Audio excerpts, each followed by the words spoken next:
Alien Empress watches human waiter dance with her disabled daughter. Her cold heart melted instantly. Ships from dozens of alien worlds floated outside, waiting their turn to dock. Inside, the corridors were long and quiet, lit by soft lights that seemed alive. At the heart of this station, the alien Empress prepared for another day of negotiations. She walked with the grace of her people, every movement precise, every step measured. Her eyes were cold, gray like polished stone, and they looked at everything as if it were a puzzle to solve, not a life to live. Beside her, a small figure sat in a floating chair that moved smoothly over the polished floors. It was her daughter, Lila. She was pale, her hair like silver threads, and her eyes were wide and curious. But Lila could not walk, and her words were few.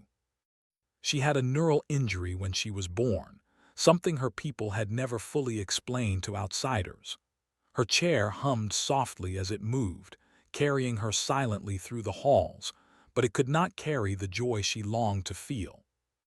Lila watched other children play on the station from the windows. She reached for them with her hands sometimes, but she could not join. Most people ignored her because they did not understand how to interact with someone who could not speak and could not walk. The Empress did not mind.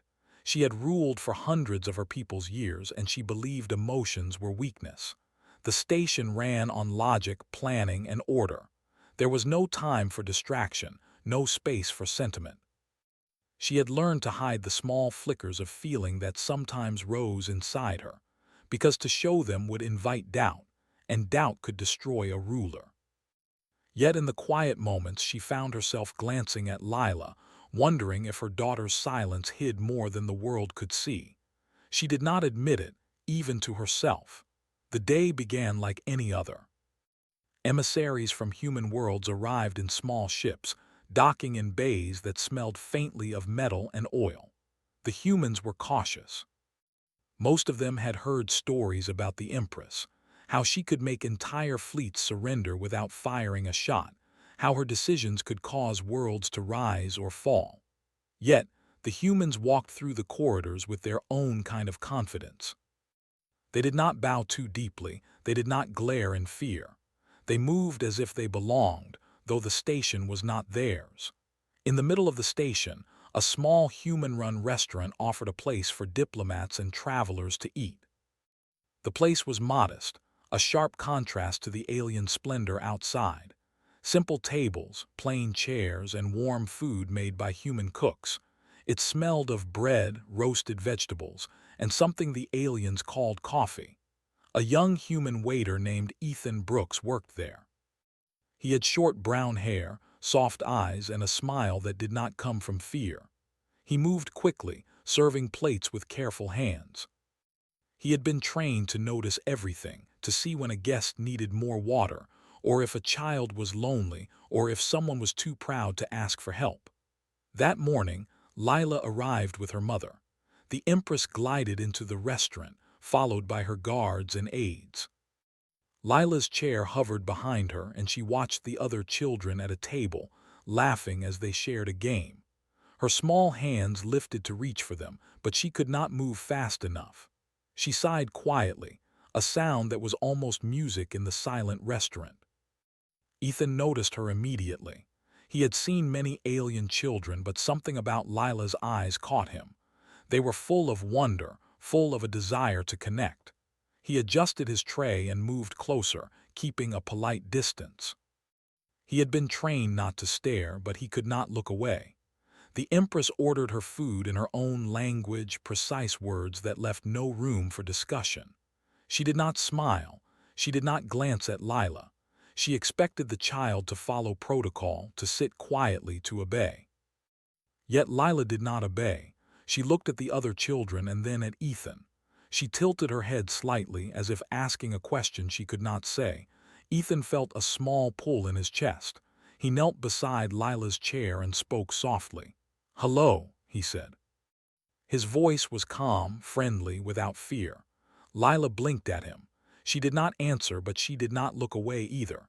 Ethan smiled and touched a small music device on his belt. Soft music began to play, a human melody simple enough to be soothing. It was not loud, not showy, but enough to fill the space with sound. Lila's hands moved slightly. Her fingers twitched, and then she made a small laugh, barely audible. Ethan's heart lifted. He began to move, slowly at first, just swaying, then lifting his arms in a playful way. He did not dance for the aliens around him. He did not dance for the Empress. He danced for Lila to make her happy. The Empress turned her head sharply. She did not expect to see a human moving so freely in her presence. Her gray eyes narrowed. She had seen displays of strength before, displays of courage, but she had never seen a display like this. Ethan was not challenging her. He was not begging or pleading. He was simply giving joy. The Empress felt a strange sensation in her chest, something she could not name. Lila's chair moved closer to Ethan without anyone touching it.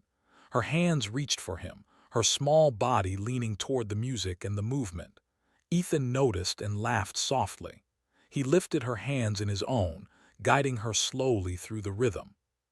She moved a little, her chair responding to the gentle push, and then she laughed, a sound clear and bright. The Empress's heart, so long hidden behind stone and control, wavered for a moment. Her advisors whispered, unsure what was happening. "Your Majesty," one said, "that human, it is inappropriate." The child, the Empress silenced him with a glance. She could not look away. She had ruled for decades, and yet she had never felt a moment like this. She saw her daughter's eyes light up, saw her laugh, saw her small hands reach and touch another being without fear. And for the first time in a long life, she wondered if she had been wrong about emotion, about weakness. Ethan continued to dance. He spun slowly, careful not to bump the chairs or tables. He made faces, small funny movements, and Lila giggled, moving her hands and arms to match his. It was awkward, clumsy, but it was full of life. The Empress remembered when she herself had danced as a child, when the world had not yet pressed her into rules and duty. The other aliens in the restaurant shifted uncomfortably. They had never seen such open expression. They frowned, whispered, and some turned away. But the Empress did not look at them. Her eyes were fixed on Lila, on Ethan, on the connection she could not explain. The music stopped after a while. Ethan knelt again and smiled. "That was fun," he said. Lila nodded, her hand still lifted toward him. She could not speak, but her joy was clear. The Empress cleared her throat and the moment was broken. Ethan straightened, bowing slightly to her. "Your Majesty," he said quietly, "I only wanted her to smile." The Empress did not speak. She turned her gaze inward, thinking. Her daughter had smiled, laughed, and moved. A small miracle. A human, a simple human, had done what her people could not. She felt an unfamiliar warmth rise in her chest, something she had hidden for centuries. She realized she had never truly seen joy before, not like this. Lila's chair hummed as it floated back beside her mother. She rested her hands on the armrests, breathing softly, still smiling. The Empress placed a hand on the chair, feeling the smooth metal, feeling her own pulse. The humans were strange, unpredictable, and fragile. And yet they could awaken something inside her she had thought was gone. Ethan returned to his work, serving other tables. He did not boast. He did not speak of what had happened. He knew that some things were too important for words. Lila's laughter still echoed in the quiet corners of the restaurant, a small sound that had changed the rhythm of the Empress's life. The day continued, but the Empress could not focus on negotiations. She remembered the movement of Lila's hands, the way she had trusted a human, the way her heart had felt something she had long denied. For the first time in her reign, she wondered if strength was not just about control, but about connection. If the galaxy could see her daughter smile, if they could see what humans could do with simple acts of kindness, would they understand that power came in forms she had never considered? The sun of a nearby star shone through the windows of the station, scattering colors across the floor. Lila's chair reflected the light like a prism. Ethan wiped a table and glanced at them. He felt nothing but respect, no pride.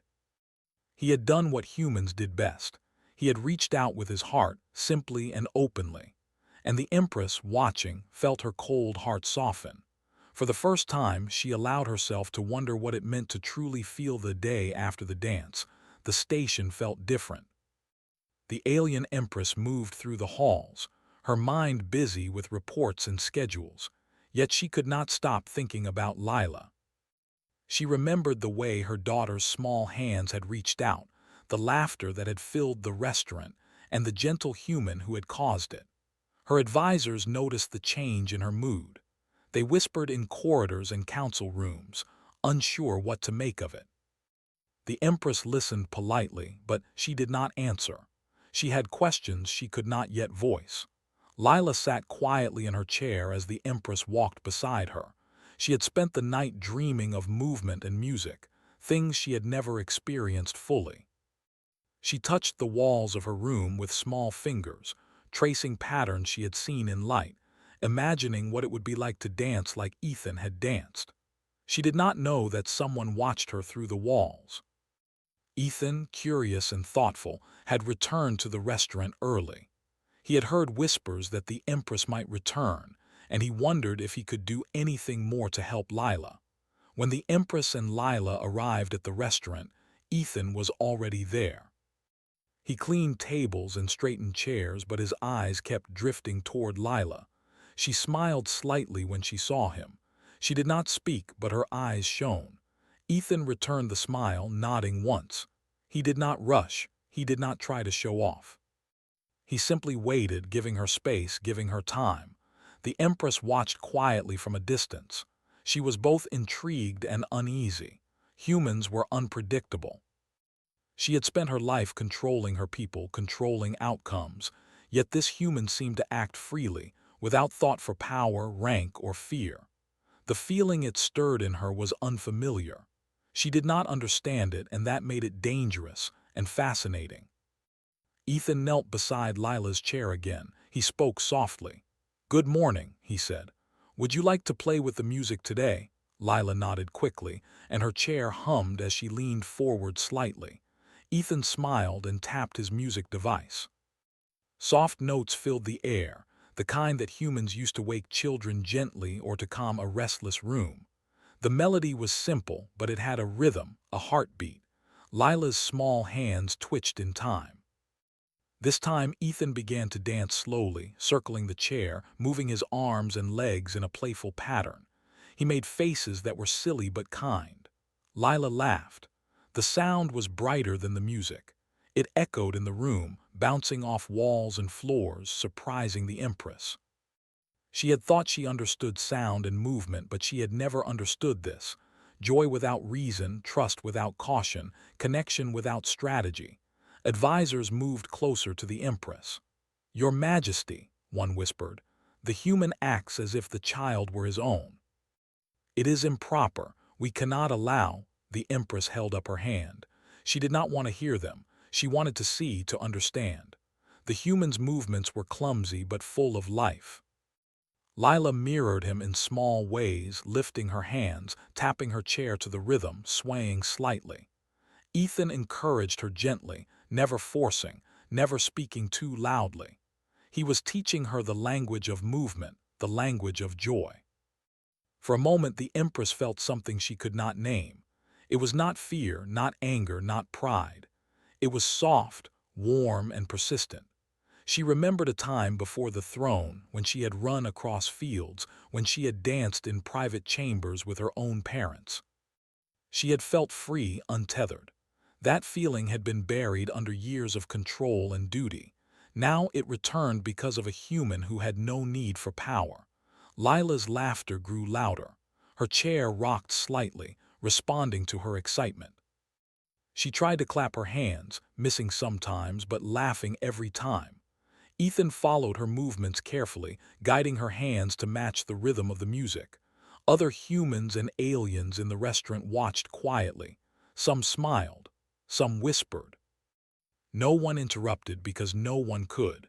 The moment was too alive. It held a power that commands could not break. After several minutes, Ethan knelt and whispered something to Lila. She blinked, then moved her arms in a slow circle. Ethan mirrored her. They repeated the motion again and again until Lila's small face shone with pride. She had done it. She had moved in a way she never had before. The Empress felt her chest tighten. Her daughter had learned, had changed, had reached something deep inside, and it had happened because of a human. The Empress's advisors were uneasy. "This human is influencing her," one said softly. "We cannot let outsiders shape the child's mind." The Empress shook her head. "You do not understand," she said quietly, more to herself than to them. "He is showing her strength, not weakness. He is teaching her life." Her voice was low, almost forgotten even by her, as if speaking aloud allowed her own mind to grasp the truth. Ethan continued to dance. He did not notice the whispers, the glances, the subtle fear in the alien's eyes. He only noticed Lila.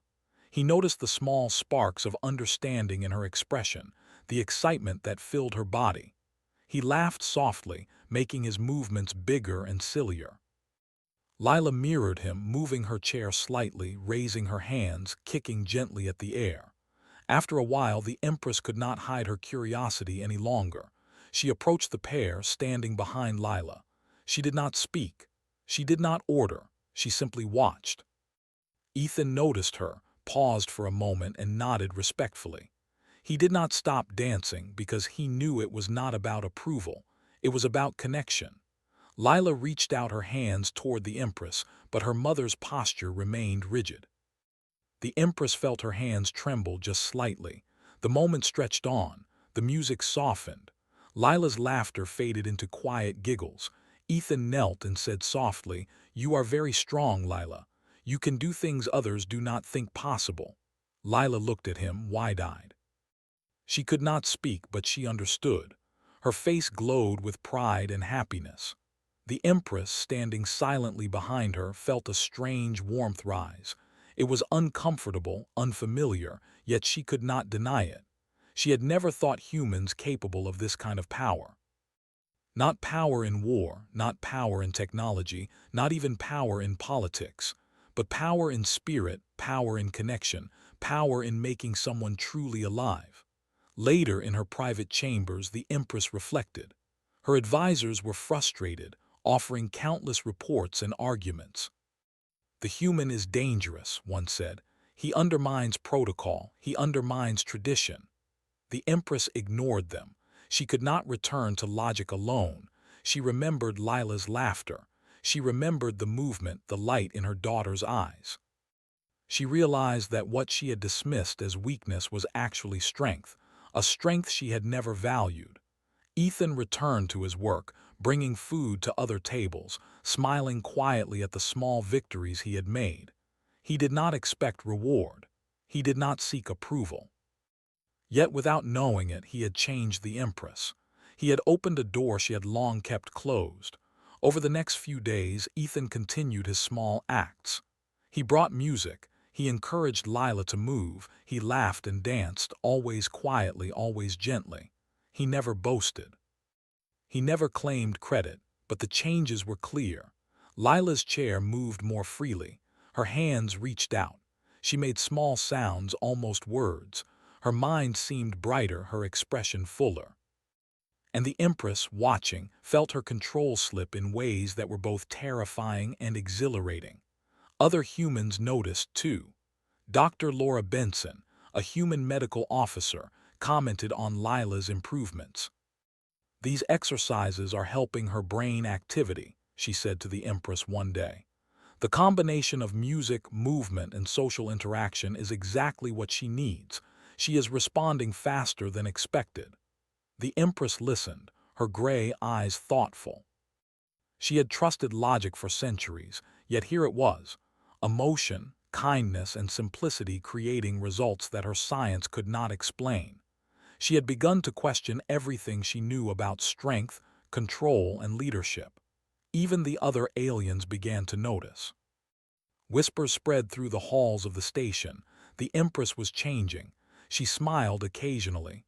She spent more time near her daughter.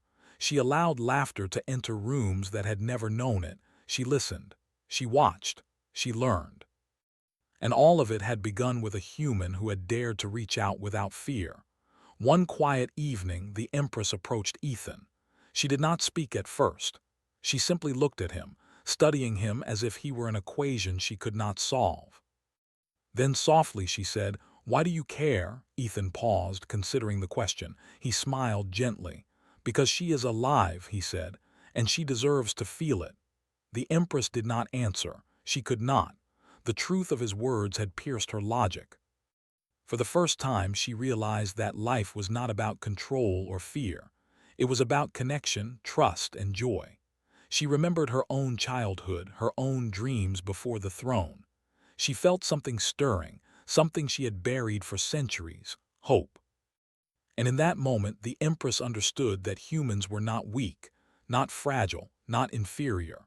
They were capable of something she had never seen in her galaxy: the power of kindness, the power of joy, the power to awaken life where it had been silent for too long. Lila reached out her hands, and Ethan took them gently. The Empress watched. She felt her heart warm, and she knew, without words, that nothing would ever be the same again. The Empress sat in her private chambers, staring out at the stars. The station floated silently in the void, but her mind was restless. The dance, the laughter, the joy she had seen in her daughter's eyes, all of it refused to leave her thoughts. For centuries, she had ruled with precision, logic, and control. Emotion had been a distraction, something dangerous. Yet now, a simple human had shown her that what she considered weakness could also be strength. Her advisors waited outside, their whispers like small storms in the hallway. One after another they came in, each with reports, calculations, and warnings. They spoke of protocol, tradition, and the dangers of letting a human influence the Empress's daughter. "Your Majesty," one began, "we cannot allow this. The human is teaching her to act outside our customs. It will cause disorder." The Empress listened silently. She did not interrupt. The words were sharp, precise, but they fell flat against her thoughts. She could not return to her old certainty. She had seen Lila smile, laugh, and move in ways her people had thought impossible. She had seen a connection form between human and child, one built on trust, kindness, and patience. This connection was not weakness, it was power. Later, Ethan returned to the restaurant. He had been careful not to intrude, not to overstep, but the Empress had asked him to stay close to Lila. He knelt beside her chair, placing his hands gently over hers. "Ready for today?" he asked. Lila's eyes brightened. She could not speak, but she nodded eagerly. The music began again.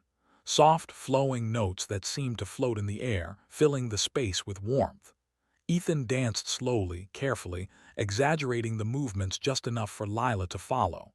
He made small, funny faces, lifting her spirits. Lila's small hands followed his movements, then her arms, then her chair swayed slightly as she leaned into the rhythm. Laughter bubbled from her, light and free. The Empress watched quietly from the edge of the room. Her heart, so long locked in stone, was stirring. She felt a warmth that was unfamiliar yet undeniable. She had seen soldiers march, fleets conquer, and empires fall. She had seen power wielded in countless forms. But this was different. This was power over the soul, power that could awaken life and joy where none had existed. An advisor approached her quietly. "Your Majesty," he said, "you cannot allow this to continue. The human is influencing her in ways we cannot control. It is improper." The Empress shook her head slightly. "You do not understand," she said softly. "It is not control that she needs. It is freedom. It is trust." She turned her gaze back to Lila. The child's eyes followed Ethan's every move, shining with delight. The Empress's chest tightened. She realized that she had underestimated the human, underestimated the simplicity of joy, underestimated the way connection could create strength. Ethan continued to dance, unaware of the tension around him. He laughed gently, spun slowly, and encouraged Lila to lift her arms higher to sway with him. She did, hesitantly at first, then with growing confidence. The Empress felt her chest swell. For the first time, she saw her daughter not as a child who needed protection, but as a being who could grow, who could feel, who could live fully. The advisors were growing restless. One spoke sharply. "Your Majesty, do you not see? This human is undermining centuries of discipline. He teaches the child to act without protocol. He may seem harmless, but influence like this spreads quickly." The Empress remained silent. She had learned over decades that argument rarely changed minds, but seeing truth did. The truth was clear in Lila's laughter, in her movements, in the spark of life that had awakened. She had no doubt that the human was teaching her daughter something that would last longer than any command, any rule, any law. Lila laughed again, and this time the Empress felt something inside her shift. It was as if a door had opened in a part of her she had thought sealed forever. She had ruled with certainty, but certainty had left her cold. Now, warmth flowed through her chest. It was disorienting, frightening, yet exhilarating. She realized that humans possessed a kind of strength her people had long ignored. A strength built not on power or fear, but on care, patience, and connection. After the music stopped, Ethan knelt and smiled. "You did amazing today," he said. Lila clapped her small hands together, though awkwardly. Her eyes shone with pride. She had accomplished something she never thought possible. The Empress stepped closer, placing a hand lightly on Lila's chair. Her touch was gentle, careful, but it sent a wave of warmth through her chest. The advisors exchanged uneasy glances. "Your Majesty," one said, "we must intervene. The human is bending her mind, shaping her behavior outside of your guidance. It is dangerous." The Empress turned to face them fully. "You speak as if life is a lesson in obedience," she said quietly but firmly. "My daughter is alive. She feels, she learns, she grows. If I do not allow this, then I deny her strength." Her words hung in the room, heavy and powerful. The advisors looked at her in silence, unsure how to respond.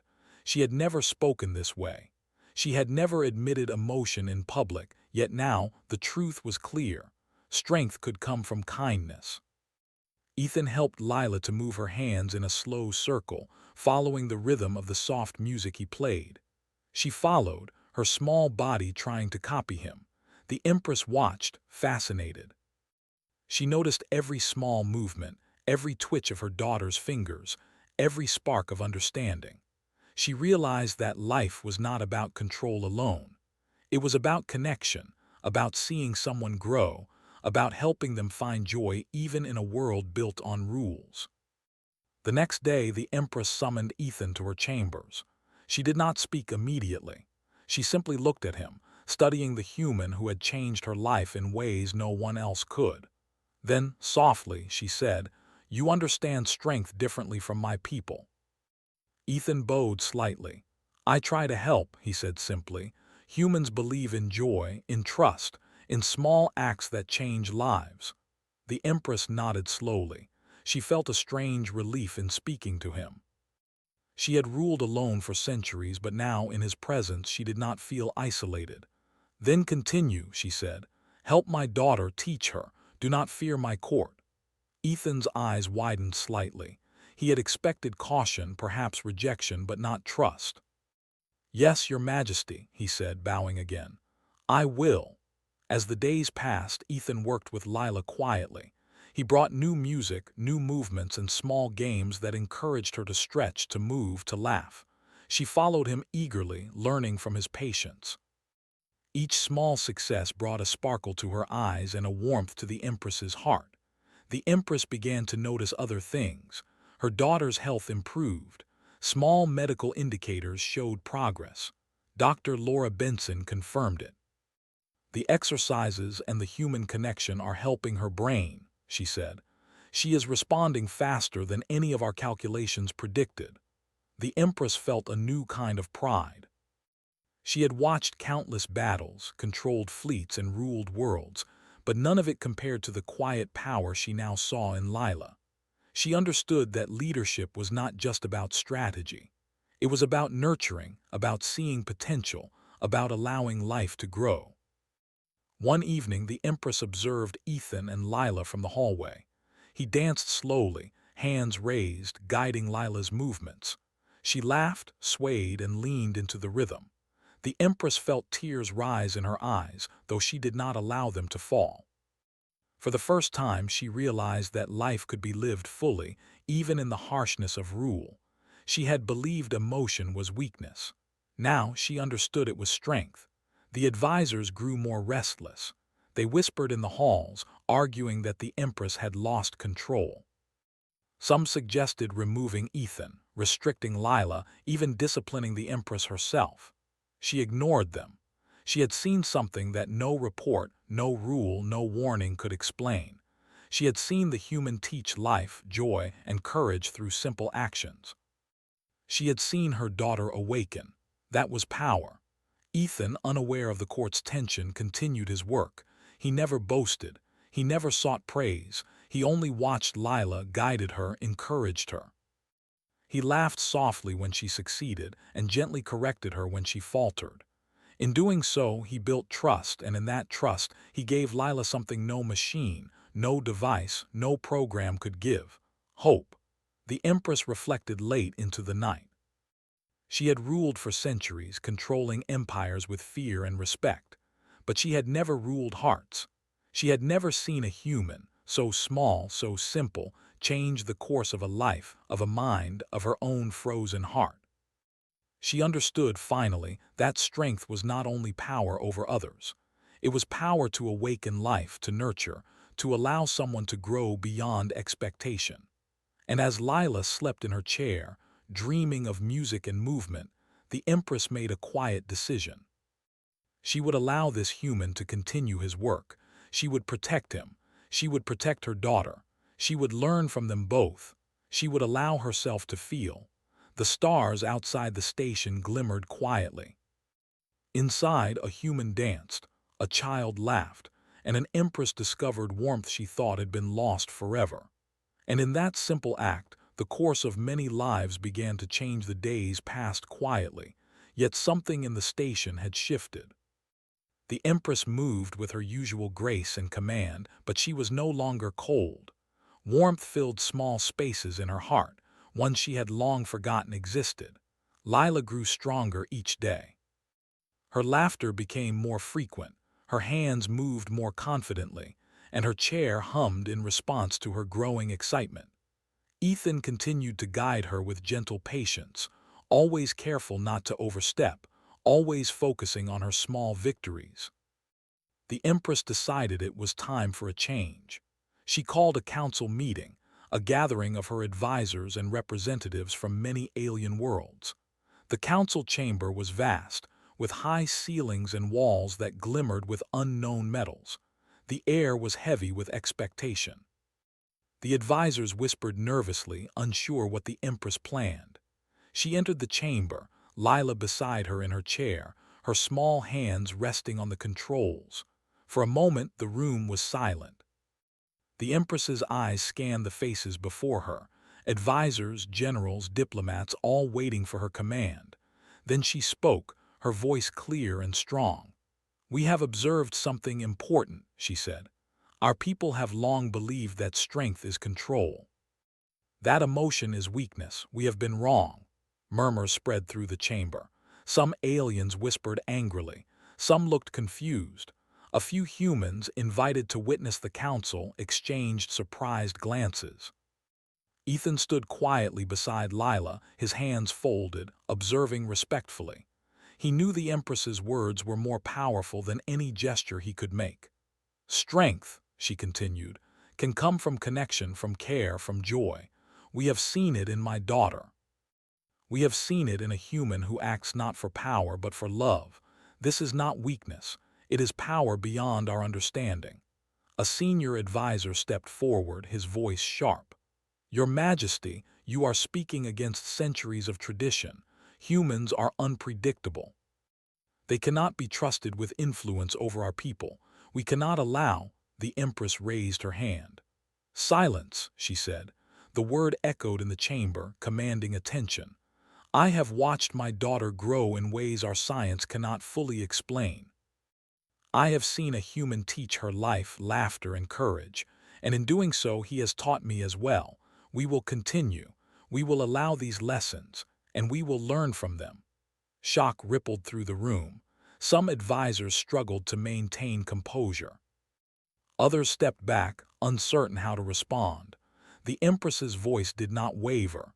She had made her decision. She would protect Ethan. She would allow him to continue helping Lila.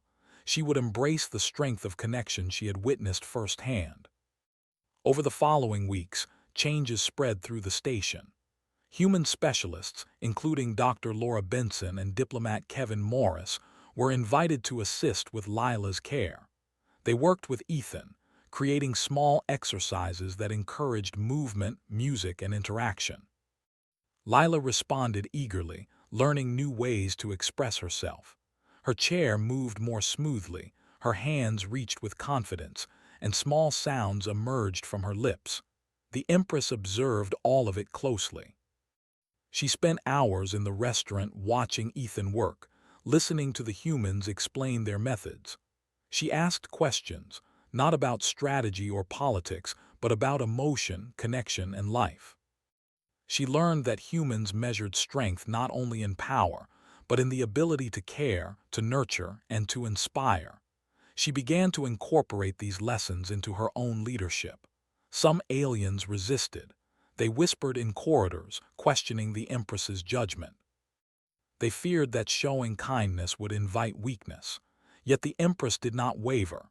She had seen the results: Lila's growth, Ethan's patient guidance, and the awakening of joy and courage. She knew that true strength could not be measured by fear or control alone.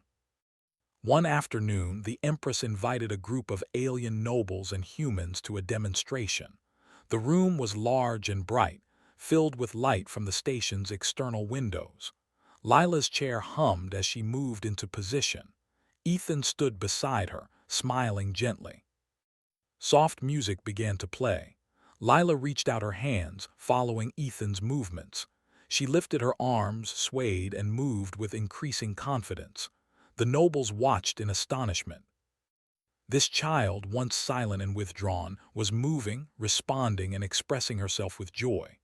The humans observed with pride, but they were quiet, allowing Lila and Ethan to lead. The Empress stepped forward. "Observe," she said to the room, "and understand that strength is not always force. Power can come from life, from growth, from connection. My daughter is proof." The demonstration continued for an hour. Lila learned new movements, laughed freely, and interacted with Ethan in ways that amazed everyone present. Even the most skeptical aliens could not deny the progress. Some began to murmur, discussing how these lessons could benefit their own children, their own worlds. Afterward, the Empress spoke to her advisors privately. "We will continue this work," she said. "We will invite humans to assist us. We will observe, learn, and adapt. Emotion is not weakness. It is strength. And we will protect those who help us understand it." The advisors exchanged glances. Some nodded reluctantly. Others remained silent, unsure how to challenge her. They had ruled for centuries, yet they could not ignore the results. Lila's growth, the Empress's own transformation, and the human influence were undeniable. Over the next weeks, the station became a place of learning and unity. Human specialists worked openly alongside alien mentors. Children from various worlds gathered to play, learn, and dance. Lila's laughter echoed through corridors that had long been silent. Ethan continued his quiet guidance, always patient, always kind. The Empress observed with pride and wonder. She had witnessed something far more powerful than conquest or command, the awakening of life and spirit. One evening, the Empress spoke to Ethan privately. "You have done more than teach my daughter," she said softly. "You have taught me. I had forgotten what it means to feel, to connect, to hope. Humans possess a strength my people have ignored for centuries." Ethan bowed slightly. "I only wanted her to be happy," he said. I never imagined it would change so much. The Empress smiled faintly. It changes everything, she said. Not only here but across our worlds. We will continue. We will protect life, we will nurture, and we will learn from humans as equals, not as inferiors. As weeks turned into months, the station transformed. Laughter filled rooms that had been cold and quiet. Music played in corridors. Children of different species learned together, danced together, and shared stories. Lila grew stronger, more confident, and more expressive. She spoke small words, moved her hands and arms freely, and interacted with others with curiosity and joy. The Empress's advisors began to change, too. Some reluctantly, some eagerly. They saw the benefits of human methods, the growth in children, and the subtle but powerful transformation in the Empress herself. They began to support the initiative, offering ideas and guidance for expanding it to other parts of the station. Even alien diplomats from distant worlds took notice. Reports reached their home planets of the Empress's experiments, the cooperation with humans, and the astonishing progress in Lila. Curiosity replaced fear. Respect replaced suspicion. Slowly, the galaxy began to see that strength was not only in fleets and weapons, but in connection, in kindness, in nurturing life. Ethan remained humble. He did not seek recognition or reward. He continued to serve food, guide children, and dance with Lila, knowing that his actions were more powerful than any words. The Empress often watched him, reflecting on how one simple human had reshaped not only her daughter, but an entire court, and perhaps even the thinking of the galaxy. One evening, as the sun of a nearby star bathed the station in soft light, the Empress stood with Lila beside her and observed a group of children dancing together. She felt a warmth she had never known. She understood that the galaxy could be different. It could be a place where strength was measured not only by power or fear, but by joy, connection, and care. She turned to Ethan. "You have changed more than my daughter," she said. "You have changed me, and through me, perhaps, the galaxy as well." Ethan nodded quietly, a gentle smile on his face. "Then we keep going," he said simply, "one small step at a time." And so they continued. The Empress allowed humans to work openly on the station. Lila's laughter and movement became a symbol of hope. Alien children learned to dance, to laugh, and to connect. The Empress herself became more open, more compassionate, more willing to embrace emotion as strength. The station, once cold and rigid, became a beacon of unity, understanding, and quiet power. Even the most skeptical aliens could not deny it. Humans had shown a new way to lead, to care, and to awaken life. Strength had taken a new form. It was no longer only command, only fear. It was kindness. It was connection. It was the ability to bring joy where there had been none. And the Empress, standing beside her daughter and the human who had started it all, knew that nothing would ever be the same again. She had opened her heart, embraced strength in a new form, and begun to change the galaxy, one small act of kindness at a time. The station had changed. Corridors once cold and silent now echoed with laughter. Music played in the halls. Children from different worlds learned together, danced together, and shared stories. The Empress walked among them, her eyes softer, her posture less rigid.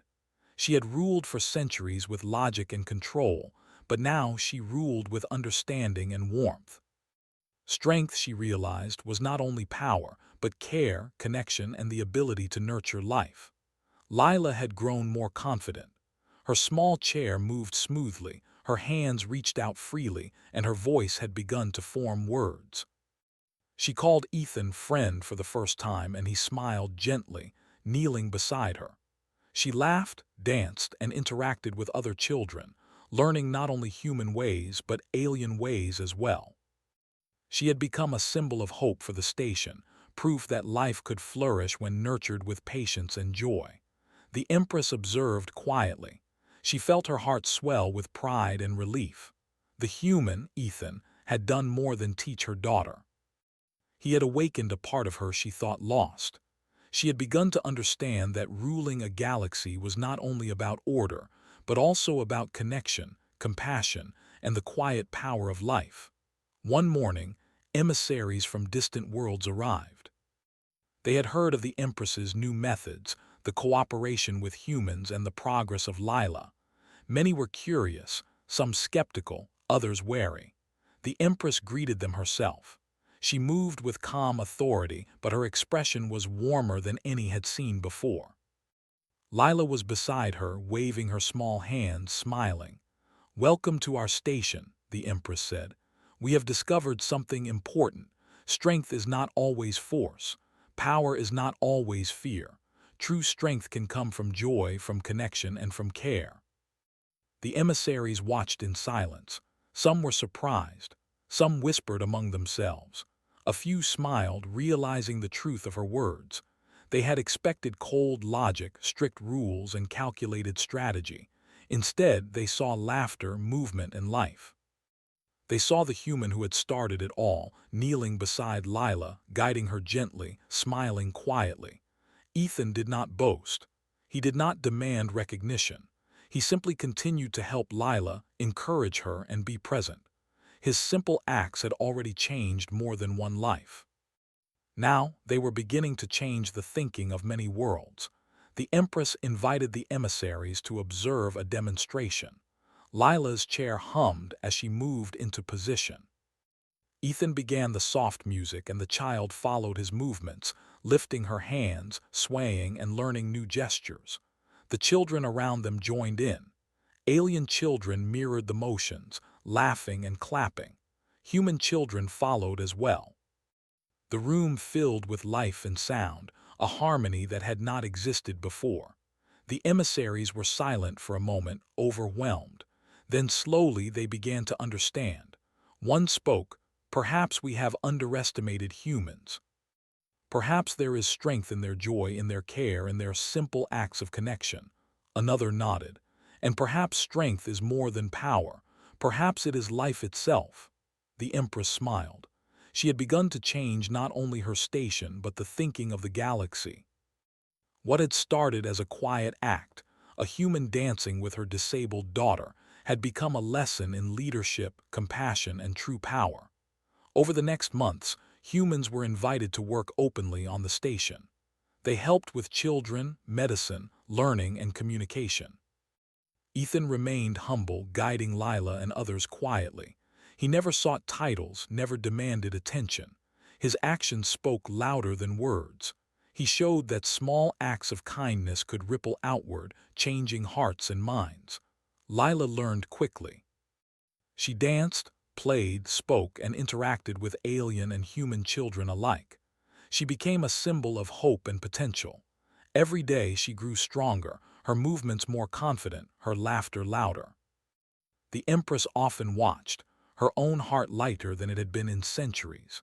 She understood that the child's growth was not only a miracle of human care, but also a lesson in leadership and life. The Empress also began to change the way she governed. She consulted not only advisors but children, humans, and aliens alike. She listened carefully, valuing wisdom over authority, understanding over fear. Her decisions became more balanced, more compassionate. The station became a model for diplomacy and cooperation, a place where life was nurtured rather than controlled. One evening, Ethan sat with Lila in the restaurant, watching her practice new movements. The music played softly. She lifted her hands, moved her arms, and twirled slightly in her chair. Her laughter filled the room. She looked at Ethan and said, "Thank you." Ethan smiled gently. "You did it yourself," he said. "I only helped you see that you could." Lila's eyes shone. She understood that strength was not only in action but in courage, trust, and joy. She had learned to feel, to move, and to live fully. The Empress, watching quietly from the doorway, felt tears rise in her eyes. She had witnessed something far more powerful than conquest, life awakening through care. Soon, news of the station's transformation spread. Distant worlds began to adopt similar practices. They invited humans to share knowledge, learned new ways to nurture children, and began to understand that leadership could be strengthened through empathy. Slowly, the galaxy changed. Wariness softened. Alliances formed. Species long suspicious of each other found common ground in the simple acts of connection and care. The Empress walked with Lila and Ethan one quiet evening. The stars outside shimmered in the vast emptiness. Lila reached out her hands, and Ethan guided her in a small dance. She laughed freely. The Empress smiled, realizing that the galaxy was no longer the same. One act of kindness, one human willing to care, had started a ripple that could not be stopped. Her advisors approached quietly, no longer fearful but curious. They observed the joy in children, the cooperation between humans and aliens, and the subtle power of the Empress's new leadership. They nodded, understanding that their ruler had learned something important. True strength was not only in fleets, weapons, or laws, but in the ability to awaken life, to encourage growth, and to embrace joy. As the sun of a nearby star bathed the station in golden light, the Empress reflected. She had ruled for centuries with control and order, yet it took one human, a simple act of dance, and her daughter's laughter to teach her the true meaning of power. She had learned that life could not be commanded, only nurtured. Strength could be gentle, and joy could be strong. The station continued to thrive. Children played freely, humans and aliens worked together, and the Empress ruled with warmth and understanding. Lila danced daily, her laughter a symbol of hope. Ethan remained humble, guiding quietly, knowing that he had helped awaken not only a child, but a ruler, and perhaps even a galaxy. One evening, the Empress gathered all the children in a large hall. She addressed them simply. "Remember," she said, "strength is not only power. It is care, joy, and connection. Protect life, nurture others, and you will be stronger than any fleet, any weapon, any command." The children cheered, their laughter echoing in the vast hall. Ethan smiled at Lila, who twirled in her chair, giggling. The Empress watched them, her heart full. She knew that the lesson had spread beyond the walls of the station. It had begun with one human, one child, and one act of kindness. Now it would grow, spreading quietly, steadily across the galaxy. The Empress felt her cold heart melt completely. She had seen the impossible, life awakened, joy shared, and strength reborn. She understood that power was not domination, but the ability to help others grow. She had learned that humans, though simple in appearance, carried a force the galaxy had long underestimated: the power of connection and compassion. As the station glimmered under the light of distant stars, Lila laughed and danced, Ethan guided her, and the Empress walked beside them, smiling. The galaxy had changed. Fear and cold logic no longer ruled. Strength had taken a new form, gentle yet unstoppable, simple yet profound. And all of it had begun with a human willing to dance. The story ended not with war, nor conquest, nor fear, but with laughter, music, and the quiet, unstoppable power of life. The Empress had learned, the galaxy had learned, and the humans had reminded everyone that true strength lies in joy, connection, and care. And in that moment, beneath countless stars, all who watched understood that the smallest acts could ripple across the universe, changing everything, one dance at a time.